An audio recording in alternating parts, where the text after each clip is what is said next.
Welcome to Bonnie's Beat. I'm your host, Bonnie Squires. We're coming to you from Radnor Studio 21.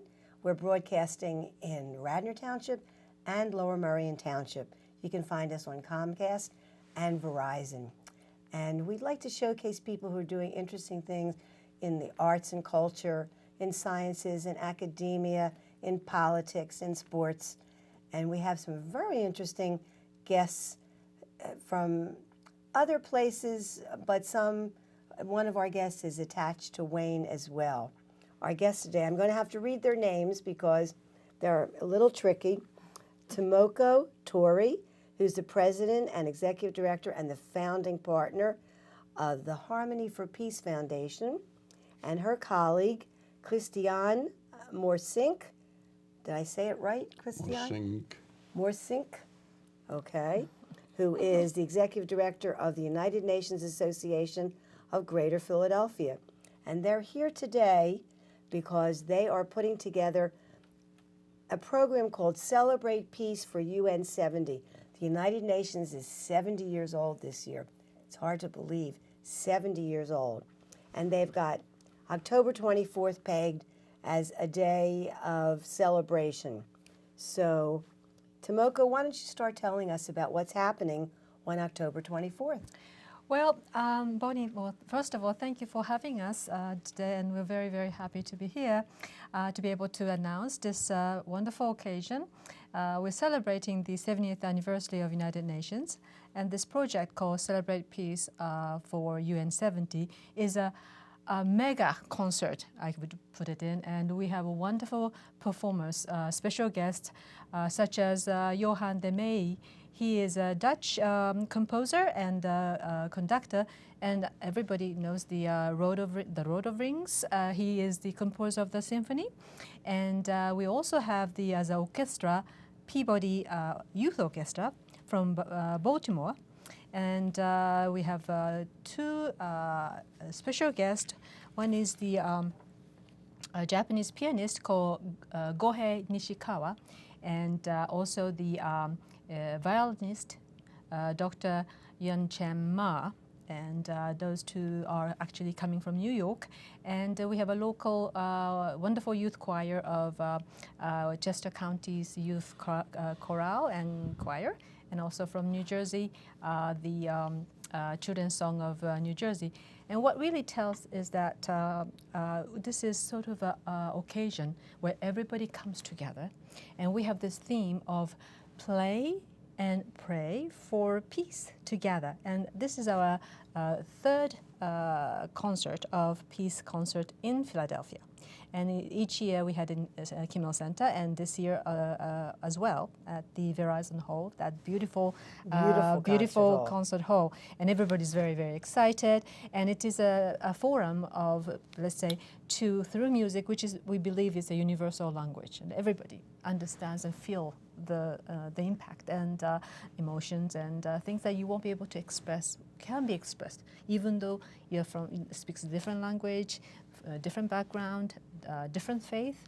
That music is really truly expresses what we want to express, and so it's our effort of bringing everybody together, and it's like not only cross-cultural but multicultural and also cross-generational as well. So from young persons to older generation, everybody come together to enjoy this concert, and that's happening on October 24th.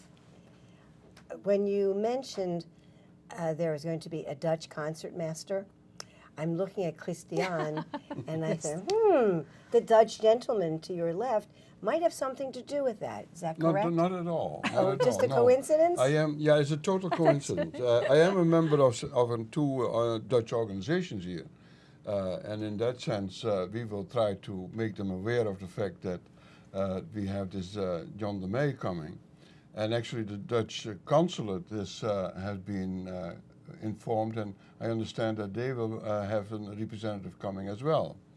So no, this is pure coincidence. We have been working together now for 3 years, and normally we do this for International Day of Peace in September. And that particular time, September the 21st, was too close to the Pope's visit Oh, yes. this year that we said we That's need to right. find another way. And it so happens that on United Nations Day is every year on the 24th of October. This year it is 70th anniversary of the UN. We said let's do it on the October the 24th. It's a good day, it's a Saturday. And let's do the concert and then also emphasize another aspect of the UN family of systems, of organizations, and what are the pillars of the United Nations. So many places in the world are organizing events on October the 24th about the United Nations. I don't think Russia's going to be organizing.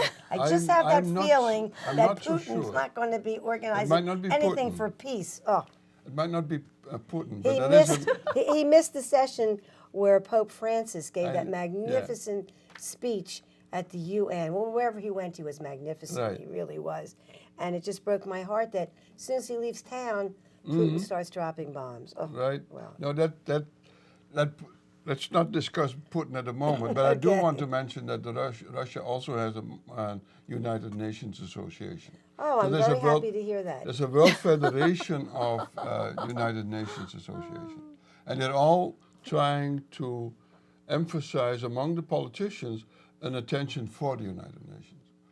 We try to promote the work of the United Nations and try to create an atmosphere where governments are starting to appreciate that multilateral way of collaborating instead of all Yes. things bilateral. Right. And so in that context, we in Philadelphia, we said, what is it that makes us special in Philadelphia in relation to the United Nations? And religious tolerance is, as far as I'm concerned, a very important element of the Philadelphia Charter. It's the basis out of Philadelphia was born. And it's now that the same kind of feeling, the same kind of sentiment and value underlies the UN Charter. And several resolutions have been passed to support this idea of intolerance for religious discrimination, or to say it differently, tolerance for religious expressions.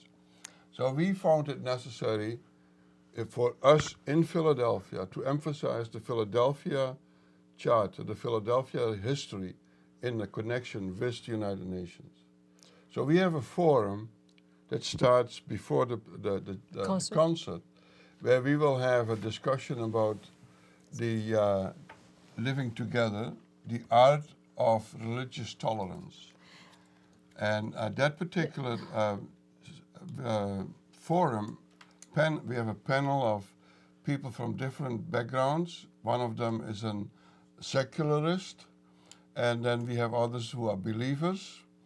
And we bring them together and we have a discussion about what it actually means to live together in religious harmony. It is not that easy, Well, as you can see throughout the world. we have I think the 7 representative, and there will be more joining on the interfaith meeting. And that starts from 1 o'clock. So we believe that people can come to attend the meeting and talk about how we can live together. And after that, we'll have the concert, which is from 3 o'clock. So in the same Kimmel Center. And then you have a dinner, Yes. a peace dinner afterwards yes. at 5:30. Well, everybody's going to get hungry, right? Yes. After the intense meeting and then the concert. So Well, we'll have hopefully there will a be celebration dinner. Hopefully there will be some bread to be broken. Well, let's share with our viewers a little bit about your backgrounds. So let's start with you, Tomoko.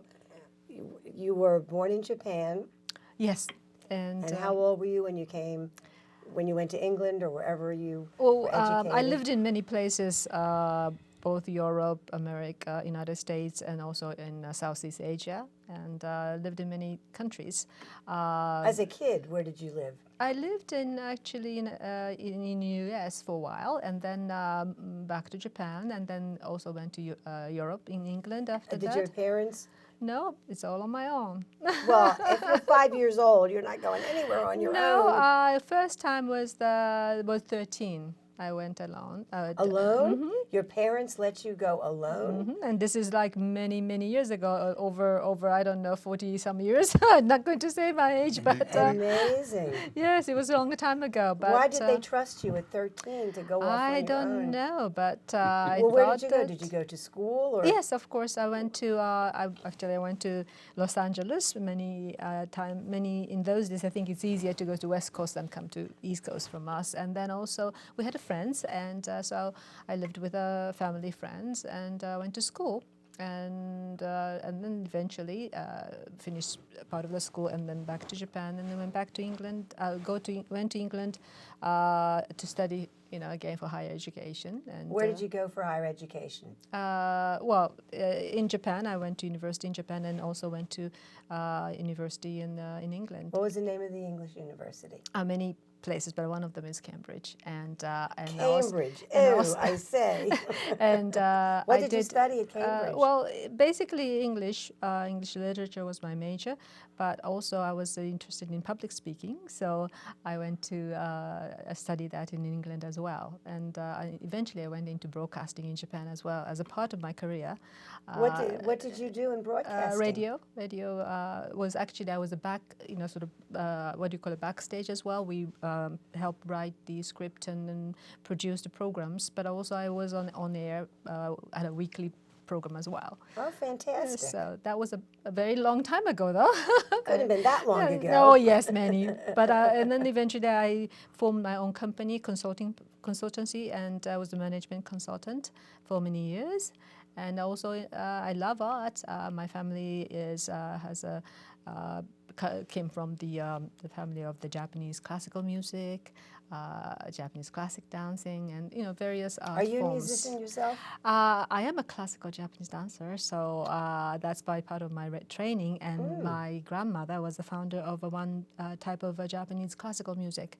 My great-grandmother, I should say. So we all had to train in that type of music as well. And instrument is something that you don't see very often, like the string instrument that are not familiar with in this part of the world. What's the name of that instrument? It's called shamisen. It's 3 strings. What's it called? Shamisen.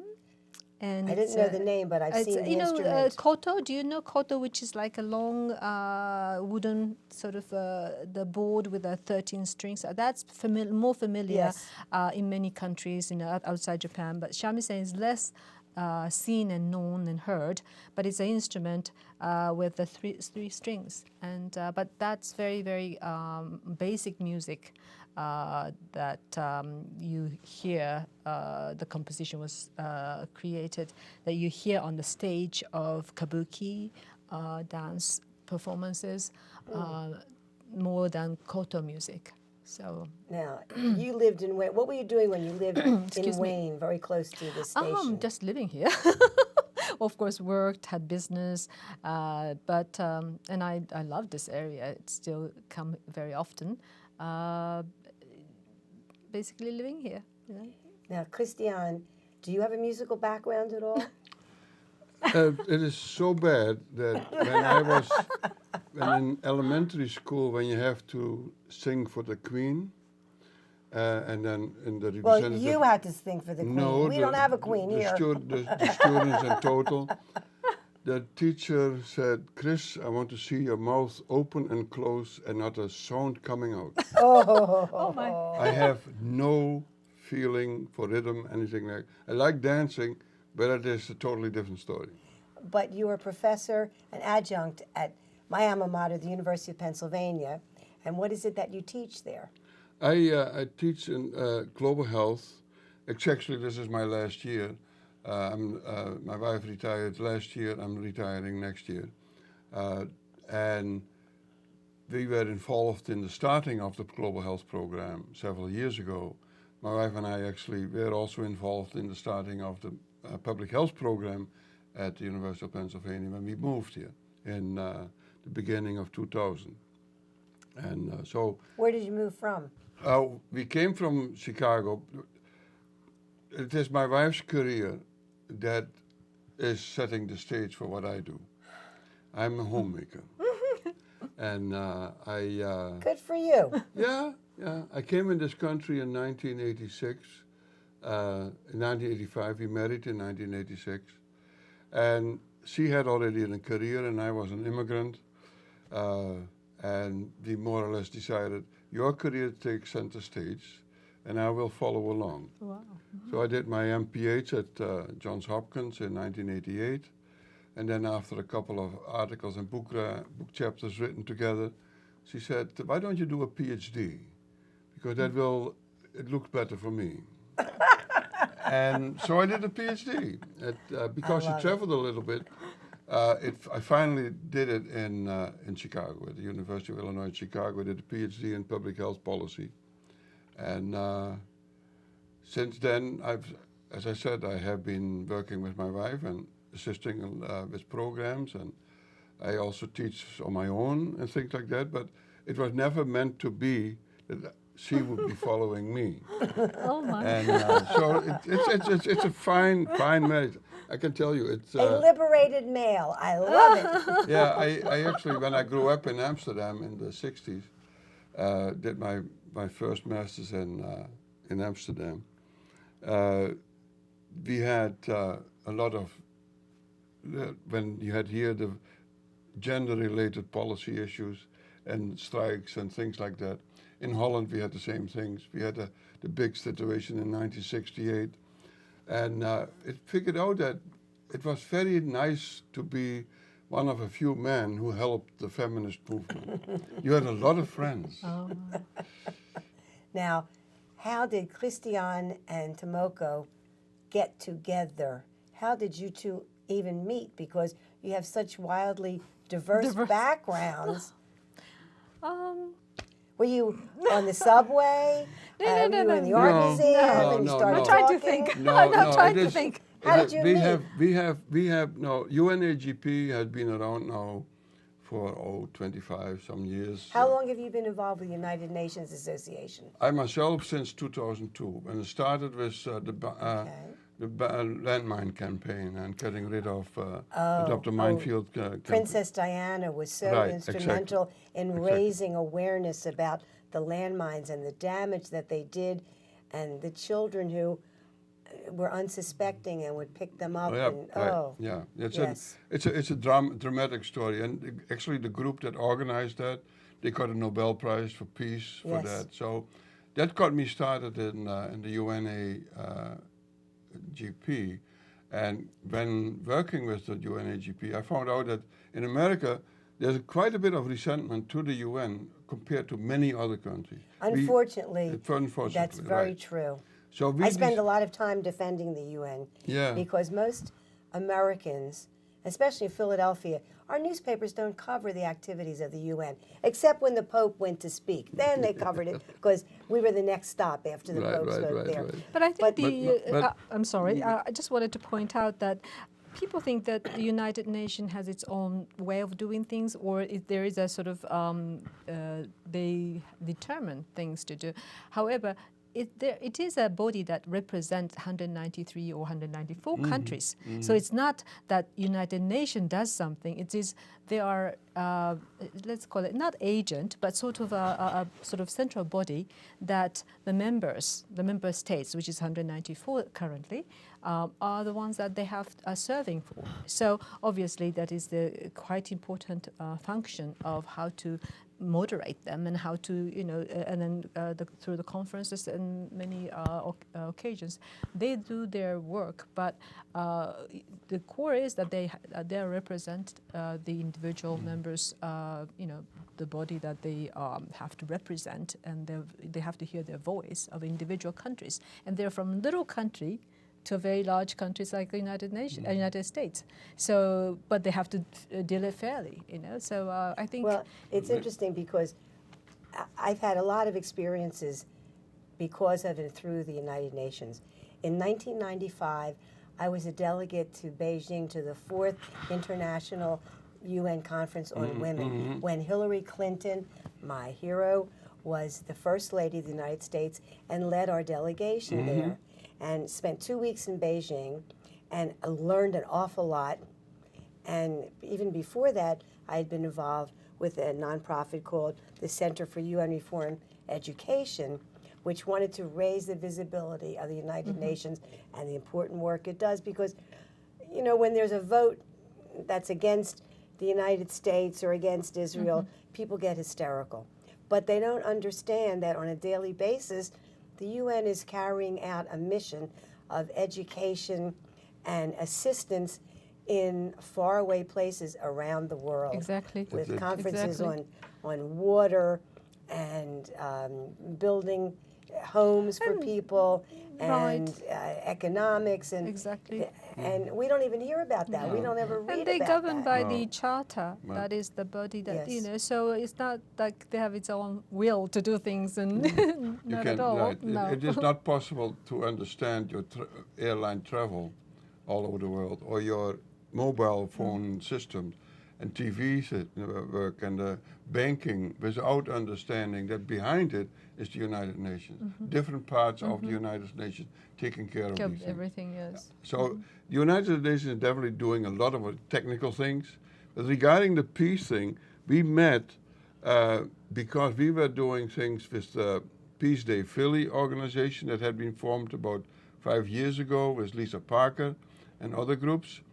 And then after that, Ed Aguilar had been in touch with Tomoko about the nuclear arms issue, because Tomoko and her relationship with Japan, that was an issue to bring up. And then Ed organized a meeting at the Friends Center, and that's where we met for the first time. And then this development came out of that. Our mission is to, as I said earlier, it's through music, through art, to promote global peace, global friendship, and also underlining that our main and core mission is to make this world nuclear weapons free. So that I'll vote for that. so me too. it is a very important cause, and you know, in many ways that it affects our lives, and it is hard. Sometimes it's hard to know that because it's such a massive theme to tackle with, but it is you know, quite closely affect our lives. So anyway, we have many mutual friends, the organizations that work together, and I think we met Christiaan through those meetings, and we tried to. The stars were in the correct alignment for the two of you to hook up to put do this together, because yes. the Peace Forum, I mean, when I see, you know, the kinds of associations you have formed with Global Philadelphia, PNA, Japan American Society, I wonder how that happened, the United Religious Initiative, Japanese American Citizens League, Physicians for Social Responsibility, Concert Opera, I mean, at the Philadelphia Asian American Film Festival, the Netherlands Club of New York, I see your fingerprints on that, the Wayne Art Center. Yes, of I course. love it. Yes. I love it. You've harnessed everybody to aim for Saturday, October 24th. Let's put the information on the screen so people know how to get tickets for this wonderful day of celebration. Celebrate Peace for UN 70, full day of peace. October 24th at the Kimmel Center for the Performing Arts in Center City, Philadelphia. And the two websites where you could get tickets are harmonyforpeace.org and una-gp.org. What does the GP stand for? Greater Philadelphia. Oh, okay. And All right. also just to remind everyone that tickets are available from the Kimmel Center website and the call Kimmel Center Direct. And tickets are already on sale. So we'd like everybody to come and join us. Well, Anne must be thrilled that you're doing it at the Kimmel Center. Anne Ure is the CEO Yes. of the Kimmel Center, Thank which you. is just an amazing place. But this is just wonderful. Now, what happens at the dinner, at the Peace Dinner? It's a celebration. PACE. It's a celebration dinner, so we have all the artists and together, and also the consulates, consulars in this area. We have about 28 countries represented by honorary consuls and consul generals. And as Christiaan said, that the consul general from of the Netherlands from New York is coming, and we have get together with thanking the artists, thanking the organization who help, and the volunteers, and we'll celebrate the United Nations the 70th anniversary. Is Michael Scullin still the president? Yes. He's No, so not the he's president, but he is well. Krista. He's involved. Yes. He's the French. He's the Frenchman. Krista Bird is a president, and Michael is Oh, still board Krista. member, and Okay. they're very helpful and promoting this this event as well. So we're very fortunate. Are there still tickets available? Yes, yes. Okay. How many For people? the dinner, I'm not so sure. we can pretty close to because there's only 100 people that can fit in the restaurant. I think so. I have to check, but in Verizon Hall though. Verizon Hall, we have tickets available. Yes, Oh, yeah, it's yeah. How many seats are 2,000. Okay. Close to 2,000 tickets. Yeah. And you have outreach to college students as well? Yes. High school students? Are there a special discounted rate for them? We have a student and senior members 10% discount, and we are trying to encourage it's cross-generational. So many people in the area for the retirement communities, and We have, that's a good yes, idea. to come. Different groups are helping out. And- For example, the Alpha Kappa Alpha sorority is organizing children to come to the concert. The Rotary Madrugadores has identified 10 children that will come with a chaperone to the concert. So we are Yes. trying to reach out through our organization. May I mention about the gift of music? That's very Yeah. our core program, which kindly Subaru America also donated and help us. But gift of music is you, us, everyone can help by sending with a donation, be able to host a child or two, however many, depending on donation, but to the concert free of charge. And we have a wonderful workshop pre-concert for these children and school children to attend. One of our artists is going to speak to this student. Oh, terrific. And then before the concert, and then concert, we have the, they are guest of our organization or the guest of donors to come and enjoy the concert free. So we have approximately at the moment 120 children coming that's to. wonderful. But we are trying to promote more children to come and this opportunity to be in with everyone from a different country, people from different country, different music. To be there, so that's the most important one. How many musicians are in the orchestra? 110. This is wonderful. So we have really big. 110 big orchestra. Well, but where are the musicians from? Are they members of the Philadelphia Orchestra? Or? Peabody, the conservatory, which is a John Hopkins University Youth Orchestra, Peabody Youth Orchestra. They're coming I from. see your fingerprints again, because didn't you go to Johns No, Hopkins? my stepson is there. The music director, Mr. Parker, is a friend of Johann de Meij, and they've already performed together. And then also our own Harmony for Peace musician, which is from local musician. There are about 2,000 people joining us, so it's going to be a huge orchestra. It's going to be spectacular. Spectacular. Just wonderful, because I know there's a Lower Merion Symphony Orchestra. Dr. Sherman Leese is the longtime director of that. They and all the have musician also. concerts around the same time. So they all have concerts of there as well. So. Wonderful, just wonderful. And I saw last year when you had your International Peace Day concert, Udi Bar David. Your neighbor. I know Udi Bar David because Jerry Sorkin used to run these intercultural journey, multicultural journey concerts when he had Sorkin's his antique rug and furniture store in Wayne. Yes, and Udi Bar David was always there, and it was Israelis and Palestinian musicians that he would bring them together. They're from the Palestinian the violinist, and he's the Philadelphia Orchestra cellist, and we had a Chinese musician as well last year. It was spectacular too. And I see you have spectacular. You have Doug Schimel from MC, yes, as NBC. 10. Yes, He's very going to important. be, Yes, yeah, that's help us terrific. as MC. Yes. Let me hold up the poster. Can we get a close up of this? So, Julia, is there a way we can get close, because it's a very colorful, beautiful. You can read "Celebrate Peace for UN 70," and that's an important mission for everybody. Our guests today have been, Tomoko Torii and Christiaan Morssink, And we hope to see people on Saturday, October 24th at the Kimmel Center, and then we'll compare notes afterwards. Thank you very much, and we'll see everybody next week. Thank you, Bonnie.